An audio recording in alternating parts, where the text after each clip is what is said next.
debating as an alternate educational method in the school curricula. And it is really an extension of what some of the speakers have been talking about earlier today. And I would just like to go more in depth in the analysis and to show it as it is more practically, so that you can get a real grasp on what the problems of the situation are. Okay, first we have been talking today about informal education, also known as alternative or alternative education. And I would like to better define what that is actually, at least in my opinion, or in the opinion of certain Sir Ken Robinson. You might have seen some of his talks on TED Talks or on YouTube. And it's a specific kind of philosophy that tries to go into depth about what alternative education really is. Because if you define informal education only as education that does not happen in schools, then what happens when you move the alternative principles into school? Then they somehow become formal, by definition. Is there any distinction between formal and informal? In this point of view, alternative education, meaning alternative to what is the conventional education that is mostly the part of conventional formal education systems, is characterized best by these principles.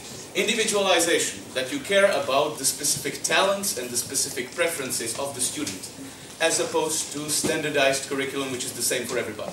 So that's one version of what is alternative. Other version, divergent thinking. Schools are mostly based on convergent thinking. That the answer, the correct answer is only one in the back of the textbook, and that's it. The divergent thinking, which is an essential component of creativity, is the ability to come up with different solutions for the same problem. And the more solutions, more different solutions, the better. So that's another alternative principle. Then you have inclusion, as opposed to school or the academic disciplines are only for some elite few who are supposedly the most intelligent or the brightest or the most career-oriented, most driven. This distinction in alternative models falls down or breaks apart because what you need in alternative programs, such as debating, is ideally almost absolute inclusion. Everyone who wants to, of course, not forcing somebody who doesn't want to, but everyone who wants to should have an ability to participate.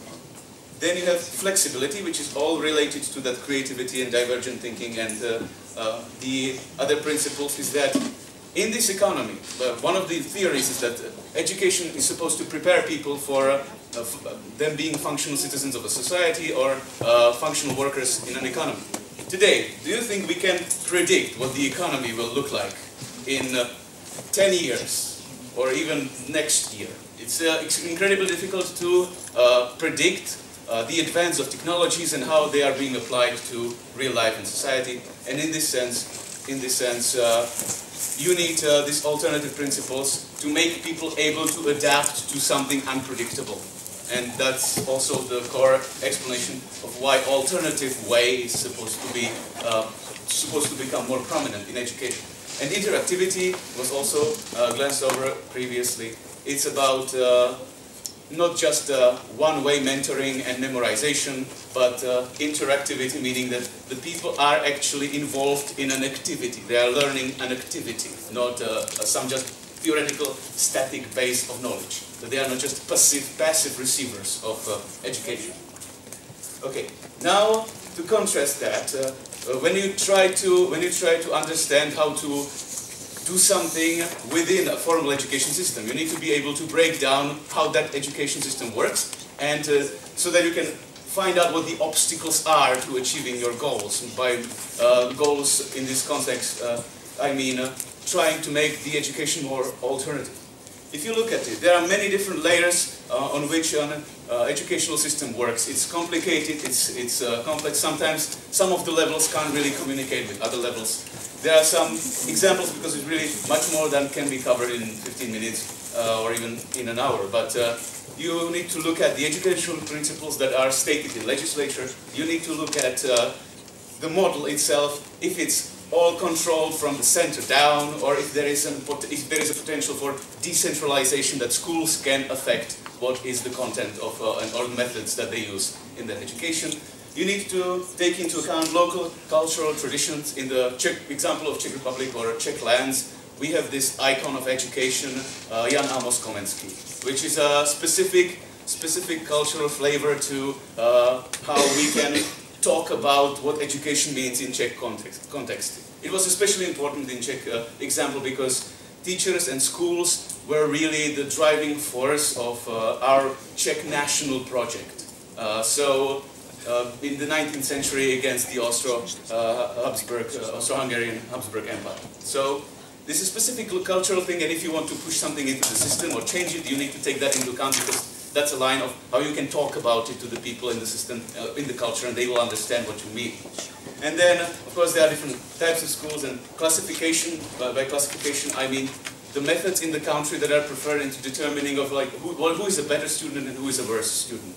There are many alternative models to that as well, and you need to take that into account if you want to get into the system, because you probably need to alter your program so that it can conform to the classification system that is being used in the country, so that you don't have to change all the legislation and all the rules before you can even attempt to include your strategy of education.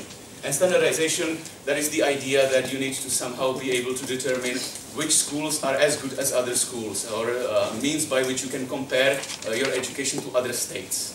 And the main problem of today's problem in education is that is incredibly difficult to combine with alternative principles. Because alternative principles are supposed to be aiming at diversity, divergence. And how do you standardize individualized approach to education? Because that would assume that all people are essentially the same, or that you should teach all the people the same things. But if you teach all the people the same things, how does anyone have any advantage, practically speaking, over any other achievable through education? If everybody knows the same, then in terms of relative advantage, it's as if nobody had any education in terms of their hireability in an economy. So there are a lot of inherent problems with standardization. We really need to watch out for that. What I would like to suggest is not to focus as much on pushing debating into schools, that we are supposed to be having schools about or classes about what debating is. Rather, I would offer an alternative way how to approach it that may be more agreeable to schools, and that is explaining to them how you can use debating as a method to teach something that already exists inside of the curriculum. You can make a good case that for teaching of debating or teaching by debating of scientific topics, especially wherever there are different schools of thought, there are controversies, there are things that are not quite decided yet or clear. You can, instead of just having a lecture about what math is and how it works, you can have a discussion or a debate about it, and then by that you can convey the same information that is supposed to be learned, probably more efficiently because it's interactive method. Then you have art. Art in a debate, in rhetorical disciplines, is very closely related to things like theater, acting, to rap music, to other things that can be essentially a debate form. They can have a form of a debate which is a competition, and where you decide who is better, such as on YouTube you can find something like epic rap battles of history. You can have this competitive concept that is very close to debating, that is focusing more on the side of debating style, on being more entertaining and persuasive as a speaker in terms of your style, but it's still a component that can be used, or also in storytelling, or stand-up comedy, or these related things that can be taught inside of a school curriculum in art classes or aesthetic disciplines that can be closely related or taught by some form of debating. And then, of course, which was elaborated on earlier today, civic life, or how actually by debating you are learning to be a democratic, active citizen. That I don't think that needs any further explanation. Obviously, in any school subject that has this as a content, things like philosophy, history, political science, economy, it's quite clear that you can teach that very efficiently by debating. Then, when you try to then really achieve something, and it is after you have this specific vision of what the alternative approach is, of what the worth of your method, the debating is, after you understand how the system works, by how it's defined in law and how it's defined by economic relations, then you begin to see clearly what the obstacles are, and you need to address those specifically.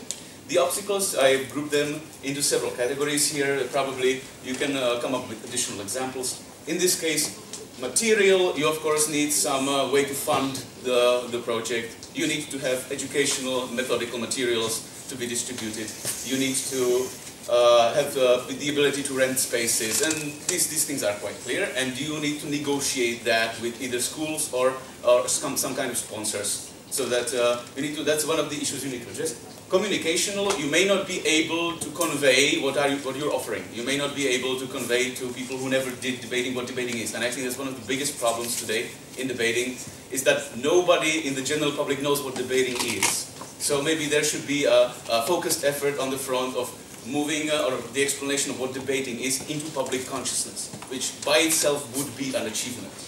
Then you have cooperational, meaning that sometimes organizations that technically do the same may see themselves as NGOs, may see themselves as competition, because they are thinking too much in the terms of a corporate capitalist conflict model, that you have a limited amount of customers and you are fighting over them. If you need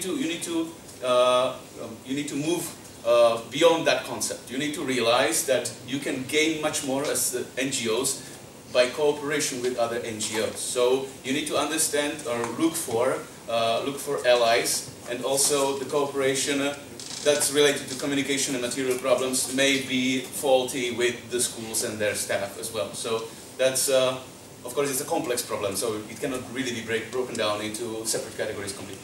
Then you have professional and generational. It means that teachers need to be, at some point in their life, taught how to teach a specific thing or how to teach a thing in a specific way. And even if you try to push something and it's legally accepted in the state, and there is a real effort to achieve that, you will still have a problem that there will be teachers who just will not be willing to learn it, who just did not learn it previously, and who would like to continue teaching in the way they are used to. So that's another problem you need to be thinking about and addressing. And then personal, of course, it's also related to all these, is that maybe the personal is more what I was talking about, the professional may be more kind of a problem where, for instance, in Czech Republic, in principle, on the levels of principle, it's clearly stated in our law that the alternative principles, as I've defined them, should be included in our education systems. That should be decentralized at the school level, that the key competencies of critical thinking and communication should be boosted by additional methods. All that's there. But then they accept a law where they make it incredibly difficult to hire, as a teacher, someone who does not have just the extremely specific kind of teacher degree. That has nothing to do with alternate method, because they don't teach teachers how to teach alternatively on our schools mostly. So then you cannot hire a person at a school who would be capable of teaching the alternative thing or the regular thing in an alternative way. So that's another thing when you're trying to address legislators. It's something that it's not enough for the legislators to declare it that they agree with you on principle. You need to make them realize that they need to stop making it complicated on the bottom level of the whole chain of laws and regulations for you. And then, of course, the ultimate question is, after knowing all this, you have essentially two choices. You can either join Team Reform or you can join Team Revolution. Team Reform would be trying to work with teachers, headmasters and legislators mostly to make the system work in the alternative way, by which making it not alternative anymore. It's described by Sirk and Robinson, which is the source of the philosophy that I'm using for defining what alternative is that if all the education was according to the alternative principles, we wouldn't need any alternative. Meaning that the alternative to alternative is just working worse.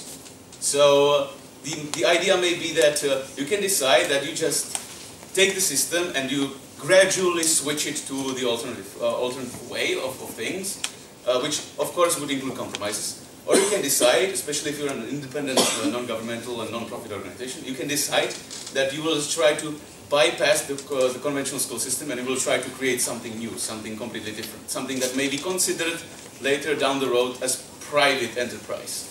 So you need to think for yourselves which way for you is more realistic, more efficient, more likely to put into practice, because of course you come from different countries and different regions within different countries can be significantly different in terms of what is actually accomplishable and what isn't. So just I would like to conclude on this, that that's something, the aspect that you need to ultimately think over. What is your end game? What is your ultimate strategy? And of course, both of these are in principle achievable. You just need to understand the situation, what you're after, and then you will be able to accomplish something, hopefully. So that's all from me. I thank you for your attention. And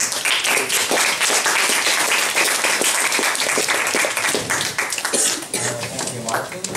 So now the questions and comments from you. Do we have any questions? Any comments? Okay, then I have one question or a comment. So you were talking about alternative principles, but don't you think that some of those alternative principles already exist in the school system, or at least in the classroom, where some teachers are already using them and teaching by those principles? of course, these are just abstractions. You, in reality, will never achieve an absolute one extreme or an absolute other extreme. It's a gradual process. If there is a will to shift it from one paradigm to another, then of course I don't think that what was accomplished was 0%. And of course, and it will also differ among countries and will differ among regions. So yes, there are of course some there is some measure of success that's observable. The problem is that for you as a person or an organization, if you think that that is enough, or if you think that you can achieve more and therefore enough. Okay. Thank you.